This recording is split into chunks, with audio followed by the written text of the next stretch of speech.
శ్రీగురుభ్యో నమ. సభాయే నమ. ఈ మహాశివరాత్రి పర్వదినానికి ఒక విశిష్టత ఉంది. అర్ధరాత్రి వేళ శివలింగం ఆవిర్భవించింది. మీరు జాగ్రత్తగా గమనిస్తే మన ఉపాసన అంతా కూడా రాత్రిపరంగా మాట్లాడతాం. శారదా నవరాత్రులు, వసంత నవరాత్రులు, గణపతి నవరాత్రులు, మహాశివరాత్రి, ఇట్లా. నిజానికి రాత్రి మనం ఏం చెయ్యం, కానీ రాత్రి శబ్దంతో ఉపాసనని పిలుస్తాం. కారణం ఏమిటంటే రాత్రి అంటే చీకటి. చీకటి అజ్ఞానమునకు గుర్తు. అజ్ఞానంతో ఉన్నవాడికి ఏది తెలుసుకోవలసిన సత్యమో ఏది అసత్యమో తెలుసుకుని ఉండలేడు. అజ్ఞానం సత్యమును సత్యముగా, అసత్యమును అసత్యముగా తెలియనివ్వదు. తాడును చూసి పాము అనుకుంటాడు, పావుని చూసి తాడు అనుకుంటాడు. లేనిది ఉన్నదనుకుంటాడు, ఉన్నది లేదనుకుంటాడు. అసత్యమైన శరీరాన్ని సత్యం అనుకుంటాడు. ఏది శాశ్వతమో, ఏది సత్యమో, ఏది నిత్యమో, ఏది నిరంజనమో, ఏది నాశనము కాదో అటువంటి ఆత్మ లేదు అన్న భ్రాంతి మాయయందు జీవిస్తూ ఉంటాడు. అటువంటి మాయని తొలగించడానికి, చీకటిని పోగొట్టడానికి, అజ్ఞానాన్ని పోగొట్టడానికి నేను ఆవిర్భవించానని చెప్పడం కోసం భగవంతుడు సంవత్సరంలో 6 నెలలకు ఒక పర్యాయం అర్ధరాత్రి ఆవిర్భవిస్తాడు. ఒకసారి కరచరణాదులతో వచ్చాడు. మీరు జాగ్రత్తగా పరిశీలిస్తే శ్రావణమాసం బహుళపక్షం అష్టమి నాటి అర్ధరాత్రి వేళ కృష్ణ పరమాత్మగా వచ్చాడు. కృష్ణం వందే జగద్గురుం, ప్రస్థానత్రయంలో ఒకటైన భగవద్గీతనిచ్చి జనుల యొక్క అజ్ఞానమన్న చీకటిని తీసేశాడు. అక్కడి నుంచి మళ్ళీ మీరు 6 నెలలు లెక్క పెట్టారనుకోండి. శ్రావణ మాసం తర్వాత భాద్రపదం, ఆశ్వయుజం, కార్తీకం, మార్గశీర్షం, పుష్యం, మాఘం. మళ్ళీ మాఘమాసం వచ్చేటప్పటికి కృష్ణపక్షంలో చతుర్దశి తిథి నాటి అర్ధరాత్రి వేళ శివలింగం ఆవిర్భవించింది. ఈ అర్ధరాత్రి వేళ ఇద్దరూ ఆవిర్భవించడం వెనక ఉన్న అర్థం ఏమిటంటే, లేక లేక లేక లేక ఎప్పటికో మనుష్య జన్మని పొందావు. ఈ మనుష్య జన్మలోనే నువ్వు శ్రద్ధతో అనుష్ఠానం చేసి మోక్షాన్ని పొందడానికి అవకాశం ఉంది. మిగిలినది దేవతలు కూడా మోక్షాన్ని పొందలేరు, వాళ్ళకి కూడా మోక్షార్హత లేదు. అనుష్ఠానాన్ని చేసి తద్వారా భగవంతుని యొక్క ప్రీతిని పొంది, భగవంతుని యొక్క ప్రీతి కారణంగా ఆయన ఇచ్చిన జ్ఞానం వలన ఇక పుట్టవలసిన అవసరాన్ని పోగొట్టుకొని పునరావృత్తి రహిత శాశ్వత శివ సాయుధ్య స్థితి అనబడే మోక్షాన్ని పొందగలిగినటువంటి ఏకైక ప్రాణి మనుష్యుడొక్కడే. అటువంటి మనుష్యుడికి నేను అనుగ్రహం చేసి జ్ఞానమిచ్చి తరింపచేస్తానని చెప్పడానికి అర్ధరాత్రి వేళ వచ్చినది శివలింగం. అందుకే జ్యోతిర్లింగము అని పిలుస్తారు.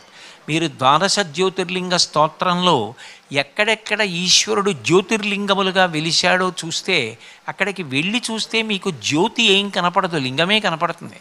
కానీ మరి ఇది జ్యోతిర్లింగం ఎందుకయింది అంటే, యథార్థమునకు ఆ శివలింగాన్ని స్మరించిన, ఒక్కసారి ఆ స్తోత్రం చదువుకున్న, ఆ పేరు పలికిన, ఆ రూపం ఎట్లా ఉంటుందో అట్లా దర్శనం చేసిన, ఆ కారణం చేత ఆయన చీకటిని పోగొడతాడు. దీపం ఎక్కడుంటుందో అక్కడ చీకటి ఉండదు. జ్యోతిర్లింగాన్ని స్మరించిన, దర్శించిన, ఆరాధించిన, ఉపాసన చేసిన వారికి అజ్ఞానమన్న చీకటి ఉండదు. అందుకని జ్యోతిర్లింగమని పిలుస్తారు. మనకి జ్యోతిర్లింగములుగా స్వయంభూగా పరమాత్మ భారతదేశంలో ఎక్కడెక్కడ ఆవిర్భవించాడో వాటిని మహాశివరాత్రి పర్వదినం నాడు అర్ధరాత్రి వేళ ఏకకాలంలో దర్శనం చేయడానికి వీలుగా భక్తి టీవీ వారు భక్తకోటికందరికీ అనుగ్రహించిన గొప్ప కానుక ఈ ద్వాదశ జ్యోతిర్లింగ మంటపాన్ని ఇక్కడ ఏర్పాటు చేసి మధ్యలో స్ఫటికలింగాన్ని ఉంచారు. జ్యోతి స్ఫాటికలింగమౌళి విలసత్పూర్ణేందు అంతామృతై అంటారు. పైన చంద్రుడి నుంచి అమృతధారలు పడుతుంటే దానిలో శివలింగం తడిసిపోతూ ఉంటుంది.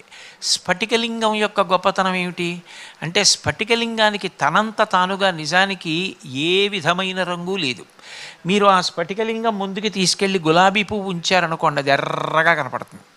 దాని వెనక దీపం పెట్టారనుకోండి, శివలింగంలో దీపం కనపడుతుంది.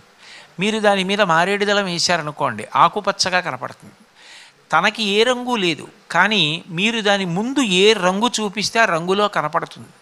యథార్థమునకు ఆయన నామరూపాత్మకమైన జగత్తు కాడు, కానీ నామరూపాత్మకమైన జగత్తంతా కూడా ఆయన యందే ప్రకాశిస్తోంది. బంగారం లేకుండా గొలుసులు, కంకణాలు, కిరీయూరాలు, కర్ణాభరణాలు, వడ్డాణాలు చేయించుకోలేము. కానీ ఈ ఆభరణాల రూపంగా లేకపోయినా కరిగించేస్తే బంగారం మాత్రం ఉంటుంది. బంగారం ఉంటే తప్ప ఆభరణాలు రావు. ఆభరణాలుగా లేకపోయినా బంగారం. నిజానికి నామరూపాత్మకమైన జగత్తుగా కనపడుతున్నది ఎవరో కాదు, సాక్షాత్తు ఒక్క శివ చైతన్యమే అని చెప్పడానికి స్ఫటికలింగారాధన చేస్తారు. అందుకే శంకర భగవత్పాదులు భారతదేశానికి 4 వైపులా 4 పీఠముల నుంచి పీఠాధిపతులకు స్ఫటికలింగాన్ని ఆరాధన చెయ్యాలి అన్న నియమాన్ని విధించారు. స్ఫటికలింగాన్ని ఆరాధించడం అంత గొప్ప.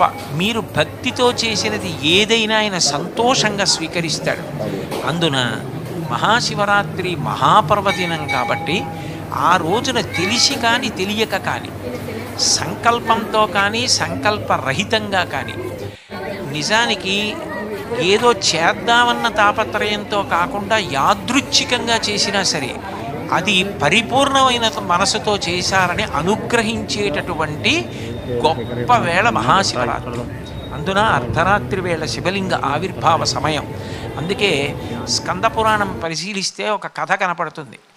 ఒక బోయవాడు వేటాడి వేటాడి వర్షం వచ్చేసిందని ఏ జంతువు దొరక్క ఆకలితో మారేడు చెట్టు ఎక్కి చీకట్లో కూర్చుని కింద శివలింగం ఉందని తెలియక కదులుతూ ఉంటే ఆయన ఒంటి రాపిడికి మారేడు దళములు ఆ శివలింగం మీద పడినంత మాత్రం చేత, అది మహాశివరాత్రి పర్వదినం కాబట్టి ఆయనకి మోక్షం ఇచ్చేయడానికి శంకరుడు సిద్ధపడ్డాడు. ఆ రోజున తెలిసి చేసినా తెలియక చేసినా యాదృచ్ఛికంగా చేసినా ఫలితం. ఇక భక్తితో చేసినది ఎంత గొప్ప విషయం. జాగరణ అని ఒక మాట మహాశివరాత్రికి అన్వయం. భగవద్గీతలో ఒక మాట అంటారు, యానిషా సర్వభూతానాం తస్యా జాగర్తి సంయమి. అంటే అన్ని భూతములు చీకటిలో ఉండగా సమస్త ప్రాణులు చీకట్లో ఏం చేస్తాయి? నిద్రపోతాయి. నిద్రపోయినప్పుడు ఏం జరుగుతోందో తెలియదు, లేదా భోగం అనుభవిస్తూ ఉంటారు.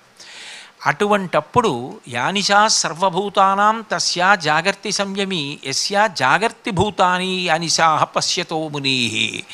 అందరూ చీకట్లో అందరూ భోగంలో ఉన్న వేళ నాకు ఇది వద్దు, నాకు భగవంతుడు కావాలని ఎవరు తెలివిగా ఉండి ఇంద్రియములను భగవంతుడి వైపు ప్రవర్తింపచేస్తున్నాడో దాన్ని జాగరణ అంటారు. అందుకని ఇది చెప్పడానికి కొన్ని కోటాను కోట్ల జన్మలలో ఈశ్వర నేను మీ వైపు తిరగలేదు, మిమ్మల్ని ఆరాధించలేదు, మీ యందు భక్తిని పొందలేదు. ఏ ప్రాణిగా ఉంటే ఆ సంసారం అన్న చీకటి కూపంలోనే దిగబడిపోయాను. ఈసారి ఈ జన్మలో మహాశివరాత్రి నాటి రాత్రి వేళ నా ఇంద్రియములను జాగరణ చేయిస్తున్నాను. అంటే చెవులతో కొంతసేపు శివభక్తి గీతాలు వింటాను, నోటితో ఎప్పుడూ తినడంతో అక్కరలేని ప్రసంగాలతో గడిపా. ఏమీ చేత కాకపోయినా సాంబ సదాశివ సాంబ సదాశివ సాంబ సదాశివ సాంబ శివ అంటూ భజన చేస్తాను. పరమశివుని యొక్క నిర్హేతుక కృపాకటాక్ష వీక్షణములు మన అందరి యందు ప్రసరించాలని నేను మనస్ఫూర్తిగా కోరుకుంటూ ఆ స్వామి పాదారవిందములకు శిరసు తాటించి నమస్కరిస్తూ అసంఖ్యాకమైన భక్తి టీవీ ప్రేక్షకులకు శ్రోతలకు మహాశివరాత్రి పర్వదిన సందర్భంగా శుభాకాంక్షలు తెలియచేస్తూ స్వస్తి. చాలా సంతోషం గురువుగారు. నిజంగా ఇందాక